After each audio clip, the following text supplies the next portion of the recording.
Hi, I'm Karen Noble, and I just want to talk to you about writing and words and how perhaps they could help you as they have helped me and continue to help me. Um, so I'll admit this is my second recording. I got slightly emotional on my first, and I apologize in advance if it happens again. Um, so basically, for me, looking back, so I know as an adult I've suffered from a bit of anxiety, but I could attribute that to various things that happened to me and things that I'd gone through, perhaps where my life led me in a direction I'd not expected it to. And that conflict caused that knot inside me, which you may or may not be familiar with. But for me, that's that anxiety feeling. And looking back, as a child, I had these feelings too, and I would get down. But when I was younger, and I think children are really good at this, because I think we can overthink things as adults, perhaps more than children. I think children are sometimes really good at reaching out for exactly what they need. Even if they can't call out for it, they can reach out if it's to hand. And for me, to hand was my flute. I used to play my flute. So if I felt down, and I didn't know the word depression then, but if I would just feel down sometimes as a teenager, and I would just get my flute and I would shut myself in a room and I would play my flute for myself, generally classical music, and I loved it and it calmed me down. And another thing that I would do, you see, my flute was something I could do publicly. It was something that had been kind of condoned. It was something that my parents had bought for me. I'd nagged them for years, but I was very lucky. I was very, very lucky to have my own silver flute. I still have it now, and I still feel lucky. And that was okay. And people could hear me play, and that was fine because my family were like, oh, she's playing music, all very good. But there was something else that also helped me that was a more private thing for me, and that was my writing. And the first time I remember it really, really helping me. I mean, I'd always loved stories. I remember being 6-year-old and writing stories at school, ghost stories and all sorts of things. And I was always called Katie because I didn't want to be called Karen. I wanted to be called Katie. So I was Katie in my stories, because when you write a story, you can just make stuff up. That's fine. You can make up other people, you can make up yourself.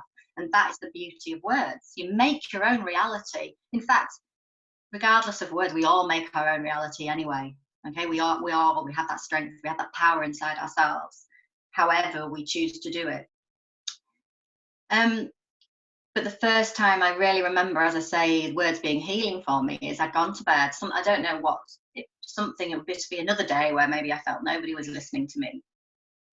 And it was dark and I was going to sleep, but I couldn't sleep because I had thoughts.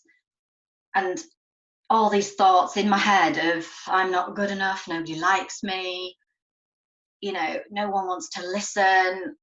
And I wrote a poem. I grabbed the nearest thing to me, and that was just a discarded paper bag. And I remember it was crumply. It wasn't even like a neat paper bag. I had to flatten it out with my hand.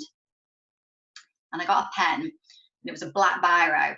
And I can almost visualize the words now because I don't have that anymore. It's like, gosh, nearly 30 years ago since I was 12. And I wrote a poem, and I just wrote, silence is a virtue, my father said. Silence will never hurt you, said my mother. But my nana exclaimed as she tucked me into bed, silence, my dear, is for the dead.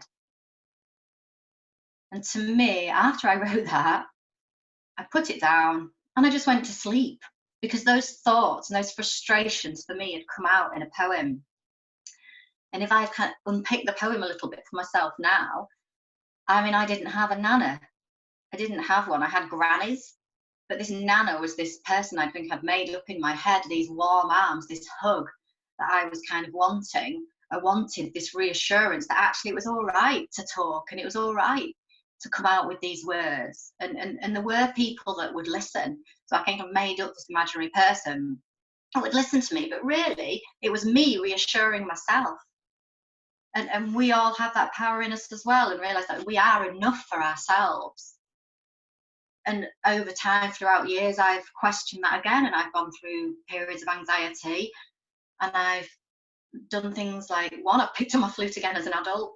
I've also learned to meditate to calm my mind down, which, to be honest, I've not practiced for a couple of years, and I feel like maybe it's time to start practicing it again, as I think during this period of lockdown, I'm locked down like in my house with my own small children, and I feel perhaps I need to bring those own practices back into my life. And speaking to you now is reminding me of that. I'm now a writer as a profession. That's what I do. And I've chosen that, and it's taken me many years to come to it, partly due to self-esteem and being pushed in a different direction by quite a formidable father figure. Well, father, not just a father figure.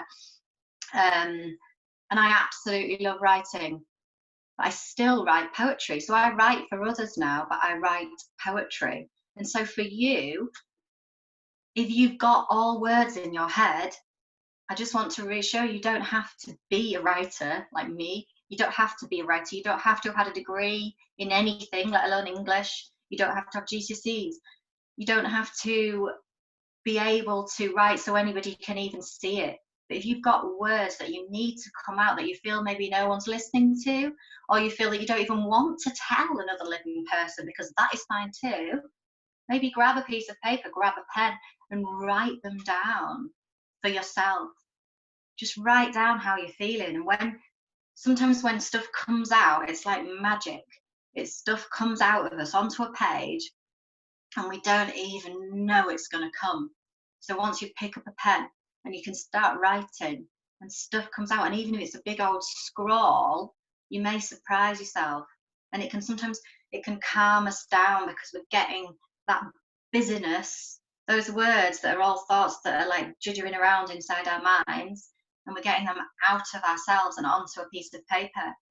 And it may be that what you've written makes you upset as you're writing it, and that's fine too, because that's releasing those feelings.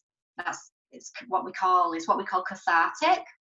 It makes you feel better while you're doing something. It's called a cathartic process. You may know that, you might not.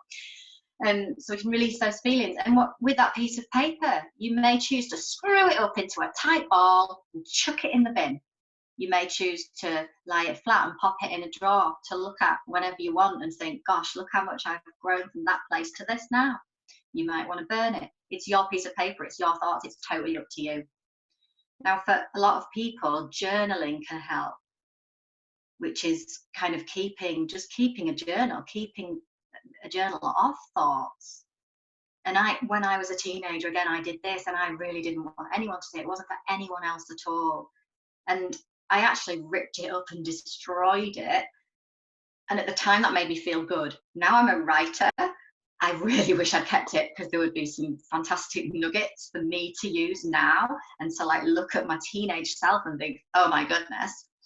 But at the time, I needed to get rid of it. I needed to. And that really helped me. So there's different ways in which you can use words. There's different ways. And some people who write poetry, those poems go out from themselves, and they share them with the world, which is what I just did with that one that I've just told you. And I've never told anyone that before, apart from the first recording of this. I've never shared that with anyone, but it's been in my mind the whole time since I was 12. I've got other poems, and I'm really, really privileged to say I've actually been commissioned to write poetry since I started being a professional writer, and I love that side of my job. I absolutely love it, because it taps into that flow of me, and I'm allowed to be creative. And I think it's that creativity in forming our words, in putting those words together in whichever way we choose, that gives us freedom, and it can free us up. Now, some people use music, some people sing, some people join choirs. I really want my young daughter to join a choir, because she sings all the time and it makes her happy. And I understand, I was like sang when I was younger, and to be honest, I'm saying this to you now, I might join a choir, something I've been thinking about. Maybe I should as well. I'm not saying I've got an amazing voice, but it's a really nice thing to do, to sing, and to sing with other people, and to have that feeling. And as I say, playing a musical instrument, drawing and painting. Some people choose to pick up a paintbrush or draw. I used to absolutely love that when I was younger as well. And all these creative things. And I think sometimes the world feels like you can't express yourself, like you're put in a box, or you're in a certain job and there's a certain way you've got to act, and there's all these rules. And when you're creative, and whichever creative outlet you choose, you can break the rules and just let it out. And what I say to people about writing as well is there don't have to be rules with writing. Yes, if you're writing a professional thing, if you're writing a professional letter or something, maybe there are, it's formal, but if you're just writing, just go for it and don't worry, just write how you speak. It is freeing. Free yourself with words. And I wish you all the best. And I hope this has helped you in some way. Okay. Bye.